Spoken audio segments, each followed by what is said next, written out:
भारत माता की, भारत माता की। आज के इस चुनावी जनसभा में मंच पर उपस्थित हमारे बहुत ही प्रिय मित्र और मेरे वरिष्ठ साथी, युवा काल से जिन्होंने मेरे साथ काम किया, ऐसे हमारे सूरत नेगी जी, हमारे जिला अध्यक्ष श्री यशवंत नेगी जी, हमारे चंद्रपाल नेगी जी, जिला के महामंत्री संजय नेगी जी, हमारे चुनाव प्रभारी बलदेव नेगी जी, परविंदर नेगी जी चुनाव संयोजक, हमारे जिला परिषद के अध्यक्ष निहाल चारस जी, हमारे अध्यक्ष निचार मंडल के मदन जी, बीरबल लोकटस जी अध्यक्ष कल्पा मंडल, सुभाष जी अध्यक्ष पू मंडल, श्रीमती धनबाला अध्यक्षा महिला मोर्चा किन्नौर, रघुदास नेगी जी, सुनील नेगी जी, ललित खोजान जी अध्यक्ष युवा मोर्चा, दौलत नेगी जी, हमारे सभी वरिष्ठ नेतागण जो मंच पर उपस्थित हैं और हमारे अपने इस क्षेत्र में इतनी बड़ी संख्या में आए हुए देवी और सज्जनों, मेरी माताएं, बहनें, मेरे नौजवान साथी और हमारे प्रिंट मीडिया और इलेक्ट्रॉनिक मीडिया के मेरे साथी, मेरा यह सौभाग्य है कि मुझे आज शोल्टू में यहां किन्नौर में भारतीय जनता पार्टी के प्रचार और प्रसार के लिए आना पड़ा। और जब मैं यहां आया हूं तो जिस गर्मजोशी के साथ आपने मेरा जो स्वागत किया है, जिस उत्साह के साथ आपने मेरा स्वागत किया है, जिस उमंग और खुशी के साथ जो आपने मेरा स्वागत किया है, मैं आपको तहे दिल से धन्यवाद देता हूं और आपका अभिनंदन करता हूं। आप सब लोगों को देखकर मुझे बीते हुए दिनों की याद आ गई। मेरा किन्नौर से कोई आज का रिश्ता नहीं है। मेरा किन्नौर से बहुत पुराना रिश्ता है। जब मैं पहली बार विपक्ष का नेता बना 1993 में, तो उस समय पहले ठाकुर सेन नेगी जी के साथ और बाद में तेजवंत नेगी जी के साथ और उसके पहले चेतराम नेगी जी के साथ मुझे ये सारा इलाका घूमने का सौभाग्य मिला। मुझे याद है ठाकुर सेन नेगी जी ने कसम खाई थी कि वो किन्नौर नहीं आएंगे, तो चेतराम नेगी जी के साथ मैं घूमा था, गांव-गांव गया था। उसके बाद 1998 में वो चुनाव लड़े, वो चुनाव जीते। फिर मैं ठाकुर सेन नेगी जी के साथ गांव-गांव गया था और मैं उस समय, मुझे याद है कि, और फिर मेरा लंबा समय गुजरा। 3 बार मैं यहां का चुनाव प्रभारी रहा। आप सबके गांव-गांव में मैंने भोजन भी किया और सर्दियों के दिनों में मैंने वो नमकीन चाय भी पी आपकी। मुझे याद है मैं हांगो गया, मैं रूपी गया, मैं रोपा गया, मैं रिब्बा गया, मैं लिपा गया, मैं थंगी गया, मैं जंगी गया, कालपा गया, मैं सांगला गया। मैं सबसे अंतिम गांव, शायद वो चितकुल, सबसे अंतिम गांव, मैं चितकुल में भी मैंने रात गुजारी। इसलिए मेरा किन्नौर के साथ एक विशेष संबंध। और आज मुझे दिल्ली की गर्मी और तपती गर्मी से निकलकर आज यहां आने का सौभाग्य मिला है। मैं आप सबके दर्शन करके बहुत धन्य हुआ हूं और मुझे बहुत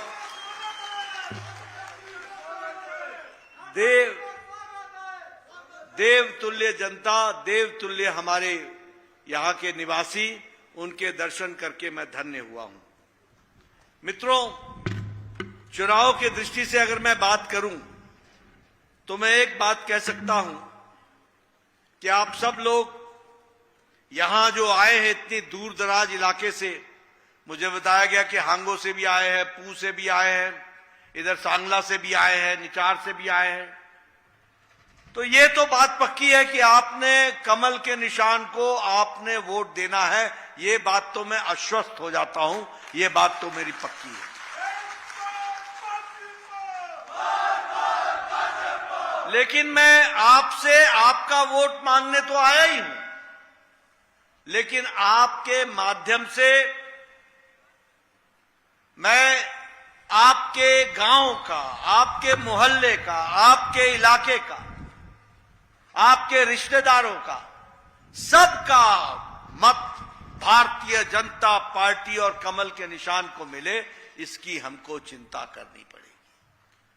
और इसके लिए मैं आपसे निवेदन करना चाहता हूं कि हम एक बात समझ लें कि भारतीय जनता पार्टी को वोट इसलिए देना है क्योंकि भारतीय जनता पार्टी ने मोदी जी के नेतृत्व में देश की राजनीतिक चर्चा, देश का राजनीतिक नैरेटिव, देश का राजनीतिक संवाद, देश का राजनीतिक विषय, इसको मोदी जी ने दुनिया में, देश में बदल डाला है। इस बात को हमको ध्यान में रखना चाहिए।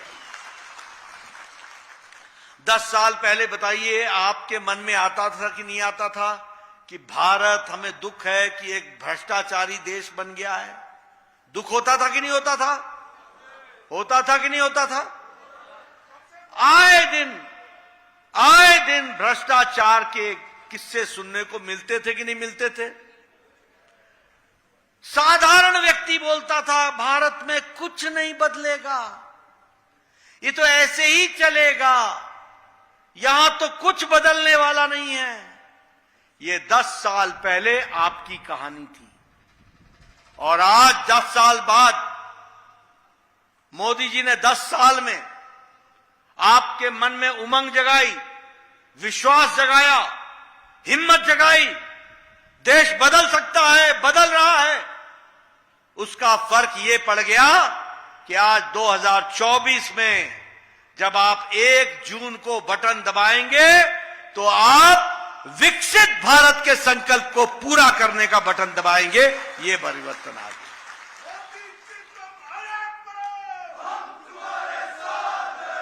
देश का राजनीतिक चाल, चरित्र, परिभाषा, संस्कृति, कार्य करने का ढंग सब बदल गया। पहले वोट मांगते थे जाति के आधार पर, पहले वोट मांगते थे धर्म के आधार पर, पहले वोट मांगते थे इलाके के आधार पर। मैं मैदान का हूं जी, मैं पहाड़ का हूं जी, मैं इस नदी के इस पार का हूं, मैं नदी के उस पार का हूं। वार और पार होता था कि नहीं होता था?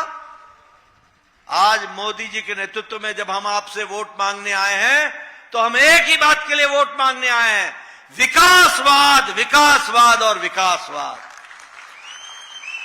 आज भारत विकास की तरफ चल पड़ा, विकास की तरफ। बोलिए, सबको विकास की भूख है कि नहीं है? इच्छा है कि नहीं है? चाहत है कि नहीं है? और मोदी जी विकास कर रहे हैं कि नहीं कर रहे हैं? भारत बदला है कि नहीं बदला है? भारत की तस्वीर बदली है कि नहीं? मोदी जी के नेतृत्व में भारत की तकदीर बदल रही है कि नहीं बदल रही है? ये आज बदलता भारत है, हमको ये समझना पड़ेगा। और इसीलिए विकासवाद, रिपोर्ट कार्ड, यहां का कोई भी आया होगा कैंडिडेट, हमारे लोग, ये सूरत नेगी बार बार आपको बताता है कि नहीं कि मेरी सरकार में ये हुआ था, ये हुआ था, ये हुआ था। कभी दूसरा आया आपके पास बताने को?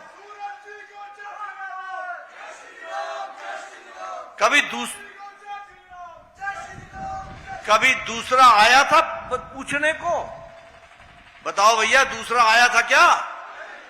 ये रिपोर्ट कार्ड की राजनीति, जो कहा था वो किया है, जो नहीं कहा था वो भी करके दिया है। इस तरीके से हमने काम शुरू किया।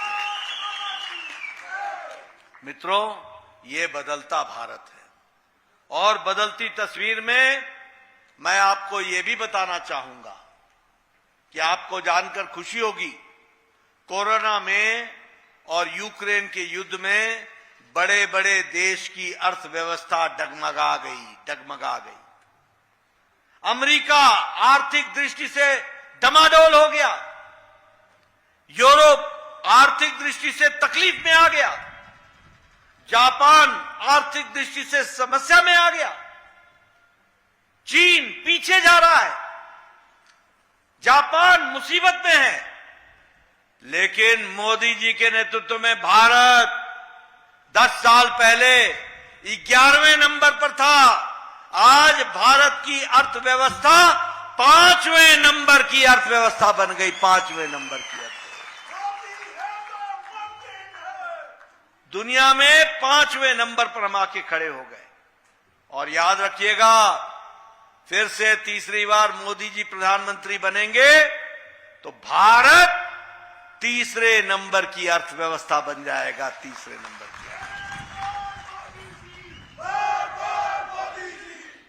मित्रों, मैं स्वास्थ्य मंत्री था आप अपने प्रदेश का, बाद में देश का स्वास्थ्य मंत्री बना देश का। इस देश में ट्यूबरक्लोसिस की दवा, टीबी की दवा को आने में 25 से 28 साल लगे। अपने देश में डिप्थेरिया की दवाई को आने में 30 साल लगे। अपने देश में टेटनस की दवाई को आने में 25 से 30 साल लग गए। अपने देश में जापानी बुखार, जापानीज इंसेफ्लाइटिस की दवाई को आने में 100 साल लग गए। 100 साल। लेकिन मोदी जी के नेतृत्व में जब इस देश के अंदर कोरोना आ गया तो पहला केस 27 जनवरी 2020 को आया था और 20 अप्रैल को मोदी जी ने टास्क फोर्स बैठाया था और 9 महीने के अंदर मोदी जी ने एक नहीं 2 वैक्सीन बना करके भारत को आत्मनिर्भर।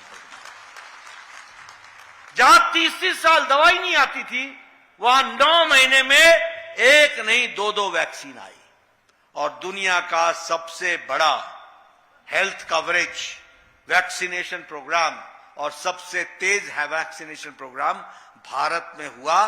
220 करोड़ लोगों को डबल डोज विद बूस्टर दे करके 140 करोड़ देशवासियों को बचाया गया। बताइए, आपके गांव में दूर दूर में वैक्सीनेशन का टीम पहुंची कि नहीं पहुंची? पहुंची कि नहीं पहुंची? ये सबसे बड़ा वैक्सीनेशन प्रोग्राम हुआ। और आज आपको जानकर खुशी होगी कि भारत दुनिया में दवाई बनाने में और दुनिया को दवाई देने में दूसरे नंबर का देश बन गया। दूसरे नंबर। सबसे सस्ती और सबसे असरदार दवा आज भारत बना रहा है। और कोरोना में 100 देशों को हमने दवाई दी, वैक्सीन दी, वैक्सीन मैत्री में, और 48 देशों को मुफ्त वैक्सीन दी, मुफ्त वैक्सीन। यानी अब हमारा भारत अब लेने वाला भारत नहीं है, अब देने वाला भारत बन गया। ये बदलता भारत है, इसको हमको समझना।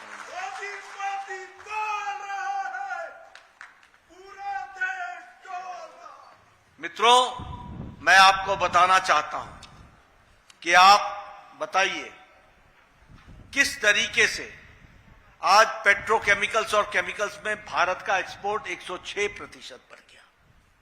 आज भारत का स्टील दुनिया का दूसरे नंबर का देश बन गया। स्टील में हर दृष्टि से आपके हाथ में मोबाइल है ना? मोबाइल आप लोगों के हाथ में है ना?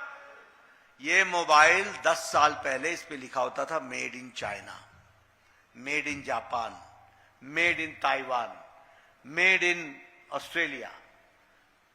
मेड इन कोई और देश का नाम होता था, कोरिया। आज आपके मोबाइल उठा के देखो, इस पे लिखा है मेड इन इंडिया। आज भारत 97% मोबाइल बना रहा है। ये बदलता भारत है, ये बदलती तस्वीर है। बोलो, मोदी जी के नेतृत्व में भारत मजबूत हुआ है कि नहीं हुआ है? आप बताइए, हमारे फौजी भाई 1972 से OROP, one rank one pension के लिए लड़ रहे थे कि नहीं लड़ रहे थे? किसी ने नहीं पूछा। मोदी जी 2014 में आए और 2015 में वन रैंक वन पेंशन हमारे फौजी भाइयों को दिया गया और 1.25 लाख करोड़ रुपए उनके खाते में डाले गए और उनको उनका जो अधिकार था उनको देने का काम भारत सरकार ने किया। आप बताइए, एक जमाना था जब गोली चलती थी बॉर्डर पर, पाकिस्तान की तरफ से गोली चलती थी, तो हमारे दिल्ली हेडक्वार्टर कहता था रुक जाओ रुक जाओ, जब बोलेंगे तो गोली चलाना। बोलते थे कि नहीं बोलते थे? हमारे फौजियों के हाथ बंधे हुए थे, उनको गोली चलाने नहीं दिया जाता था, बेचारे शहीद हो जाते थे। आज मोदी जी के नेतृत्व में सीधा ऑर्डर है, जहां से गोली चले, जब तक गोली चलाने वाले को शांत न कर दो तब तक वापस न आना, ये शांत ऑर्डर।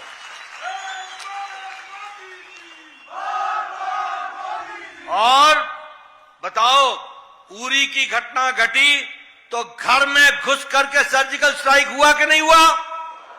पुलवामा की घटना घटी तो बताओ, बालाकोट का एयर स्ट्राइक हुआ कि नहीं हुआ?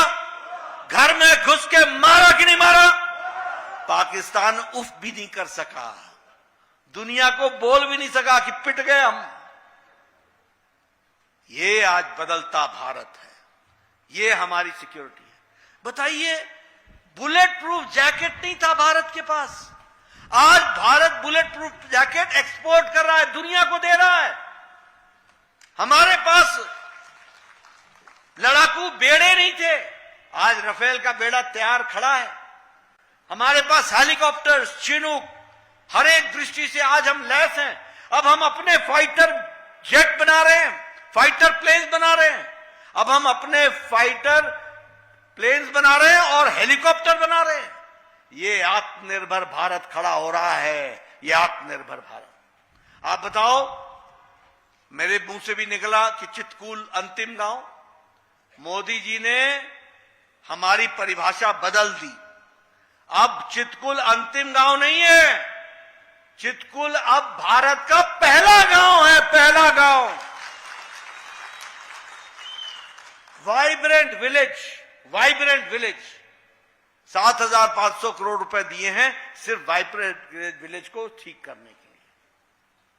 आप देखिएगा, आज सैकड़ों किलोमीटर की सड़क बॉर्डर पर बन गई है।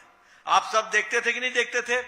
आर्मी का कॉन्वॉय जाता था, आगे एक हरा झंडा होता था, नहीं आगे लाल झंडा होता था, पीछे हरा झंडा, नहीं आगे हरा झंडा पीछे लाल झंडा होता था। 40-40 गाड़ियां जाती थी और ब्रिज पर अटक जाती थी। अटकती थी कि नहीं अटकती थी? आज डबल लेन के साथ साथ डबल ब्रिज, सैकड़ों किलोमीटर बॉर्डर पर सड़क बन गई है और अब हमारी फौज 1 से 1.5 दिन के अंदर वो सरहद पर पहुंच जाती है, लड़ने के लिए तैयार हो जाती है। ये कांग्रेसी डरते थे सड़क बन जाएगी तो दुश्मन आ जाएगा। मोदी जी कहते हैं कि सड़क बन जाएगी, बनाएंगे और दुश्मन के छक्के छुड़ाएंगे और हम घर में घुस करके उनको जवाब देंगे। ये आज बदलता भारत है। आप बताओ, गांव मजबूत हुआ है कि नहीं हुआ है? आपके गांव में वाईफाई पहुंचा है कि नहीं पहुंचा है? पहुंचा है कि नहीं पहुंचा है? इंटरनेट चलता है कि नहीं चलता है? 2 लाख पंचायतों में मोदी जी ने 10 साल में इंटरनेट पहुंचा दिया। इंटरनेट 2 लाख गांव में हमारे कॉमन सर्विस सेंटर खुल गए हैं। आप अपने गांव से कॉमन सर्विस सेंटर से पता चला सकते हो दिल्ली में सेव का भाव क्या है, दिल्ली में नियोजा का भाव क्या है, कौन सी मंडी में ज्यादा है, कौन सी मंडी में कम है, कहां बेचे कहां ना बेचे, कब बेचे कब ना बेचे। आज कॉमन सर्विस सेंटर से हमारे गांव का बच्चा ठांगी का हो, रूपी का हो, हांगो का हो, वहां से पता लगा सकता है कि दुनिया में किस यूनिवर्सिटी में उसका एडमिशन हो सकता है, इसका एप्लीकेशन भर सकता है। ये परिस्थिति आ गई। ये बदलता भारत है। और ये कांग्रेसी, ये जगत सिंह एंड कंपनी ये बोलते थे क्या भारत अनपढ़ है, अनपढ़, ये क्या करेगा डिजिटल लेके, ये कंप्यूटर लेके क्या करेगा, ये वाईफाई लेके गांव में हम क्या करेंगे। अरे उनको मालूम नहीं था ये भारत है, इसको मोदी जी पहचानते थे। आज भारत में सब्जी बेचने वाला भी डिजिटल ट्रांजैक्शन करता है, पैसे नहीं लेता। करता है कि नहीं करता है? डिजिटल पेमेंट लेता है कि नहीं लेता है? आज भारत तो दुनिया में 40% डिजिटल पेमेंट भारत कर रहा है, डिजिटल ट्रांजैक्शन भारत कर रहा है। इसलिए गांव मजबूत हुआ। मुझे याद है बचपन में जब हम शादियों में जाया करते थे तो बारात में जाओ तो अपना होल्डॉल्स, वो बिस्तरू साथ लेकर जाना पड़ता था। होता था कि नहीं होता था? बसों पर उसको चढ़ाते थे।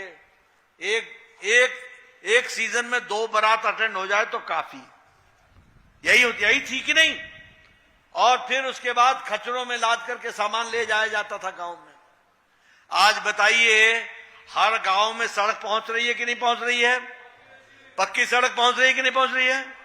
एक दिन में तुम 3-3, 4-4 शादियां अटेंड करते हो कि नहीं करते हो? हैं? एक स्टार्ट की गाड़ी 7 बजे एक जगह, 9 बजे दूसरी जगह, 10 बजे तीसरी जगह, 2 बजे घर में आकर के सोते हो। है कि नहीं है? कैसे हुआ ये? ये इसलिए हुआ कि प्रधानमंत्री ने 70,000 किलोमीटर, 1 लाख से ज्यादा किलोमीटर सड़क बना दी, गांव की सड़कें बना दी। इससे फर्क आया है। और हिमाचल में 17,000 किलोमीटर सड़क बनी है गांव के लिए, गांव को जोड़ने का काम हुआ। आप बताइए, मैं जब 1993 में एमएलए बन गया, हमारे चेतराम जी की श्रीमती जी भी बैठी हैं, उनको भी याद होगा। उस समय हमारा बीडीओ आके बोलता था, नड्डा साहब आपको खुशखबरी सुनाएं। मैं कहा सुना भाई। बोलता आपको एक पंचायत में 2 इंदिरा आवास योजना मिली है, 2। बोलिए किसको दें? मैं कहता था भैया बीडीओ तू ही रख ले, मैं ये 2 किसको बांटूंगा? 1 अनार 100 बीमार, मैं कहां ले जाऊंगा इनको? आज एक पंचायत में बोलो सूरत ने की 50-50 मकान बन रहे हैं कि नहीं बन रहे हैं? प्रधानमंत्री आवास योजना में बन रहे हैं कि नहीं बन रहे हैं? मोदी जी ने 4 करोड़ घर बनाए, 4 करोड़। और कंगना जी को फिर से चुनाव जिता के भेजना, बीजेपी के लोगों को चुनाव जिता के भेजना, हमारे भाई अपने सभी लोगों को यहां से चुनाव जिता करके भेजना। अगले 5 साल में 3 करोड़ और घर बनेंगे, 3 करोड़ और घर बनेंगे। और याद रखिएगा, ये जो 3 करोड़ घर बनेंगे और आपके भी घर में अब आपकी बिजली मुफ्त हो जाएगी, बिजली मुफ्त हो जाएगी। आपके बिजली का बिल 0 आएगा, 0। हर घर पे पीएम प्रधानमंत्री सूर्य घर मुफ्त बिजली योजना ये लागू की जाएगी। हर घर वालों को 75,000 दिया जाएगा सौर ऊर्जा लगाने के लिए। अपने छत पर सौर की ऊर्जा लगेगी, आपके बिजली का खर्च उस सौर ऊर्जा से होगा, बिजली का बिल 0 हो जाएगा। और जो बिजली बचेगी वह ग्रिड में ट्रांसफर हो जाएगी, और जो बिजली आपकी खर्च होगी आपको उसकी आमदनी हो जाएगी, आपके घर में वो पैसा पहुंच जाएगा। ये बोलो बदलता भारत है कि नहीं है? बदलता भारत है कि नहीं है? आप बताइए, 10 साल पहले आप लोग सुबह 5 बजे उठ करके गांव में जंगल में जाके लकड़ी काटते थे कि नहीं काटते थे? ठक ठक ठक। काट के बोझा लादते थे कि नहीं लादते थे? और पतली पतली पगडंडियों पर चलते थे कि नहीं चलते थे? फिर बोलते थे बच्चा बच्चा बच्चा, हटा हटा हटा, बोलते थे कि नहीं बोलते थे? सामने से कोई आ जाए तो बोलते थे ना, हट जाओ हट जाओ हट जाओ, बचो बचो बचो। बोझा लाद करके लाते थे, फिर लकड़ी जलाते थे, फिर वो फूकनी होती है ना, उससे फूकते थे, फिर चूल्हा जलाते। मैं झूठ तो नहीं बोल रहा हूं, बोलो झूठ बोल रहा हूं क्या? सच बोल रहा हूं कि नहीं बोल रहा हूं? फू फू करके फूकते थे और धुआं लेते थे, धुआं, और आंखों में धुआं आ जाता था, रसोई धुएं से भर जाती थी। घर से रसोई से बाहर जाते थे, आंखें ठीक करते थे, फिर आते थे। होता था कि नहीं होता था? मोदी जी ने आपको 10 करोड़ गैस सिलेंडर दिए, गैस का कनेक्शन दिया। अब आपको जंगल में नहीं जाना पड़ता, लकड़ी नहीं काटनी पड़ती, लाइटर से टक से गैस जलाते हैं और 5 मिनट में चाय और आधे घंटे में भोजन। होता है कि नहीं होता है? होता है कि नहीं होता है? आप लोगों के घरों में नल तक पानी आ गया? हर घर नल हर घर जल की योजना है। 11 करोड़ घरों को नल और जल दिया जाएगा और उसका काम चल रहा है। मुझे याद है गर्मी में मैं जब एमएलए था, मैं घूमता था तो सब बोलते थे मेरे को, बड़े दिनों बाद दिखा तू। मैं कहा नहीं नहीं, मैं यहीं तो, आप पिछले महीने तो आया था। मैंने कहा हुआ क्या माई बता? बोला देख मेरे बाल घिस गए, पानी उठा उठा करके, नीचे से पानी ला ला करके। अब आज हर घर नल हर घर जल, 11 करोड़ घर में पानी पहुंचाने का संकल्प मोदी जी ने लिया है। ये आज परिवर्तन।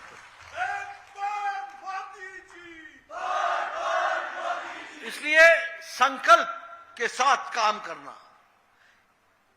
ये मुझे याद है चेतराम जी आया करते थे मेरे पास, बाद में सूरत नेगी आने लगा मेरे पास, नड्डा जी, मैं स्वास्थ्य मंत्री था, ये हमेशा चिट्ठी लेके आ जाते थे। मेरे इलाके में एक गरीब आदमी है, वो बेचारे को कैंसर हो गया है, उसका 1.5 लाख खर्च होगा, उसका मकान बिक जाएगा, उसका घर बिक जाएगा, उसका खेत बिक जाएगा, कृपया आप कुछ पैसे देने की अनुशंसा करो।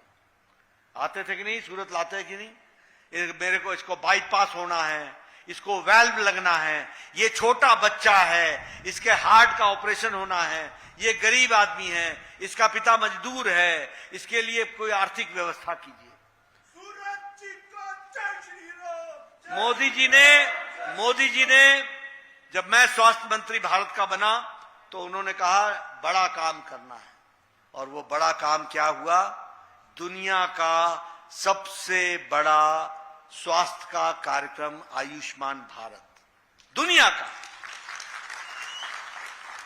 हमारे गरीब लोग, रेड़ी वाला, रिक्शा वाला, ठेला वाला, सब्जी वाला, बस का ड्राइवर, कंडक्टर, क्लीनर, ट्रक का ड्राइवर, क्लीनर, बिल्डिंग में काम करने वाला, लिफ्ट मैन, सिक्योरिटी मैन, कूड़ेदान से प्लास्टिक इकट्ठा करने वाला, सैलून में बाल काटने वाला, ऐसे गरीब लोगों को मोदी जी ने 50 करोड़ लोगों को 5 लाख रुपए गंभीर बीमारी से लड़ने के लिए, मेरी बात ध्यान से सुनना, हर साल 5 लाख रुपए गंभीर बीमारी से लड़ने के लिए उनके परिवार को देने का काम किया, 50 करोड़ लोगों को, आयुष्मान भारत। और अब एक खुशखबरी और सुन लो, कंगना जी को चुनाव जिताइएगा, हमारे विधायक लोगों को भी आगे बढ़ाइएगा। आने वाले समय में, अगले 5 साल में, यहां बैठी जितनी भी बहनें हैं जिनकी उम्र 70 साल से ऊपर की हो जाएगी, हमारे कोई भी व्यक्ति जिसकी उम्र 70 साल से ऊपर की हो जाएगी, किसी भी जाति का, किसी भी धर्म का, किसी भी इलाके का, किसी भी आमदनी का, कोई भी हो, मोदी जी की तरफ से उसको इलाज के लिए, गंभीर बीमारी के इलाज के लिए 5 लाख रुपए का हर साल आयुष्मान कार्ड बनेगा, जब तक वो जिंदा रहेगा या रहेगी। आप बताओ, इंश्योरेंस कंपनी वाले भी 70 साल के बाद हेल्थ इंश्योरेंस नहीं करते हैं, और मोदी जी 70 साल से लेकर जब तक अंतिम सांस लेगा तब तक उसको 5 लाख हेल्थ कवर मिलेगा। बोलो बदलता भारत है कि नहीं है? आगे बढ़ रहा है कि नहीं बढ़ रहा है? आप बताइए, आपके यहां नेशनल हाईवेज पहुंच रही है कि नहीं पहुंच रही है?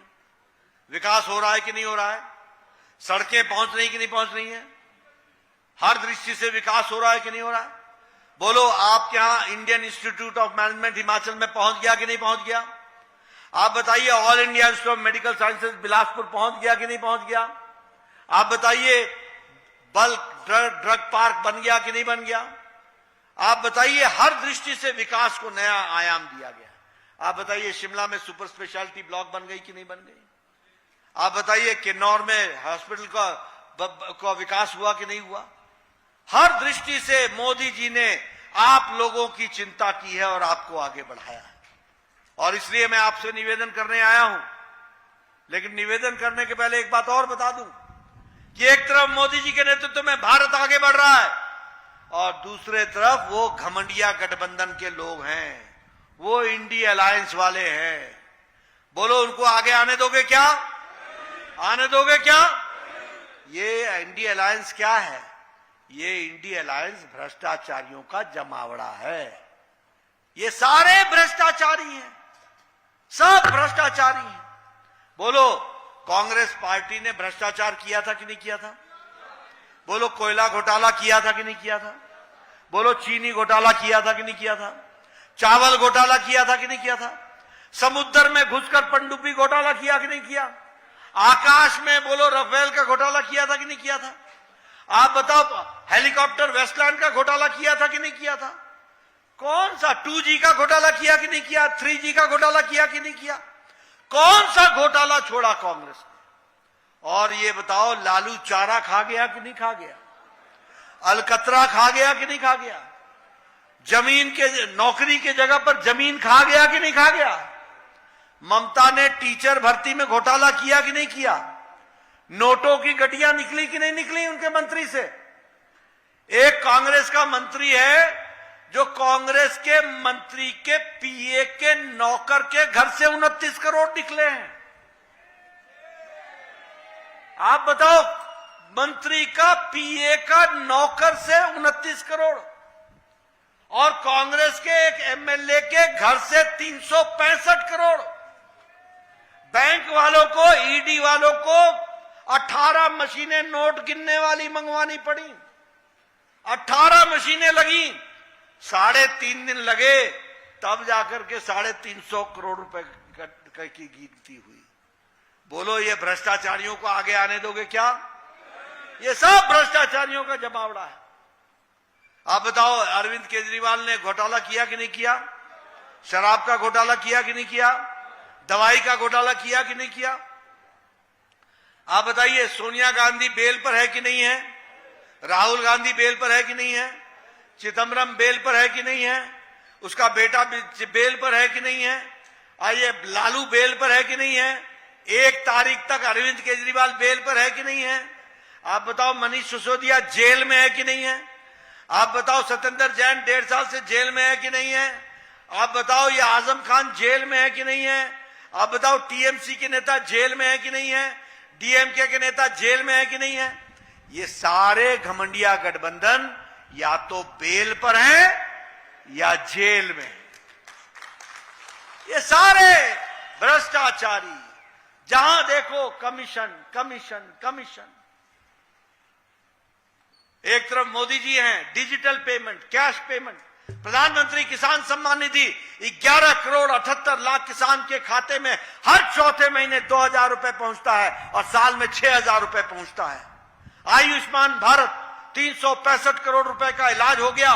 गरीब लोगों का एक भी पैसा कैश से नहीं दिया गया, सीधे हॉस्पिटल को पेमेंट हुआ है और मरीज का इलाज हुआ है। ये विकास हुआ है, ये डिजिटल दुनिया है।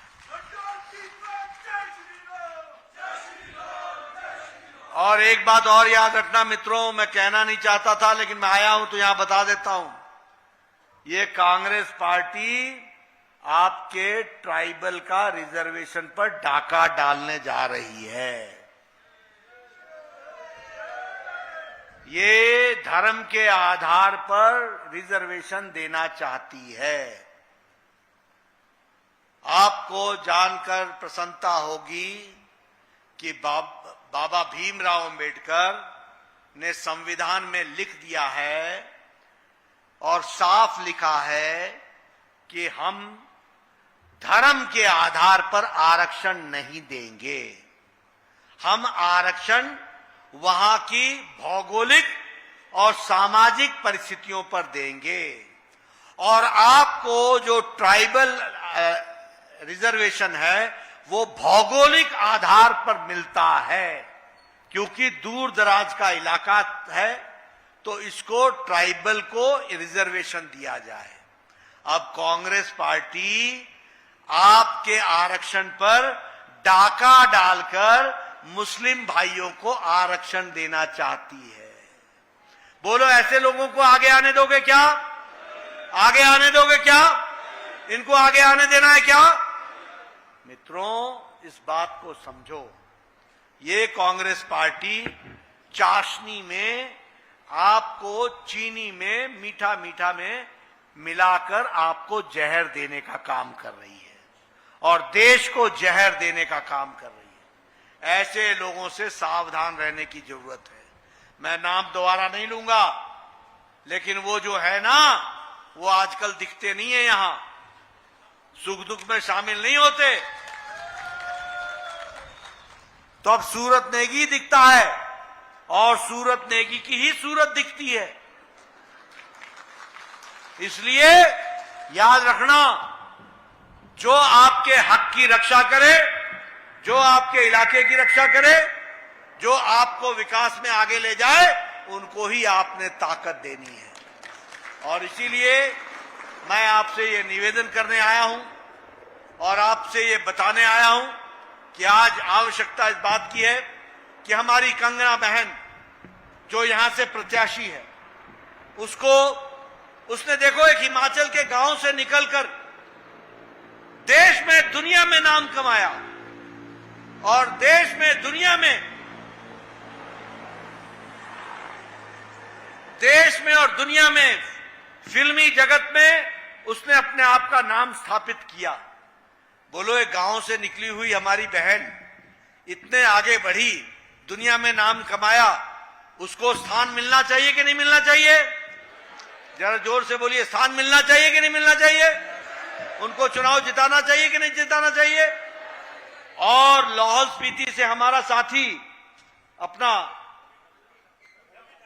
रवि ठाकुर जी, हमारे होनहार नौजवान, देखो उन्होंने सच्चाई के लिए कांग्रेस पार्टी छोड़ दी और हमारे साथ मिले।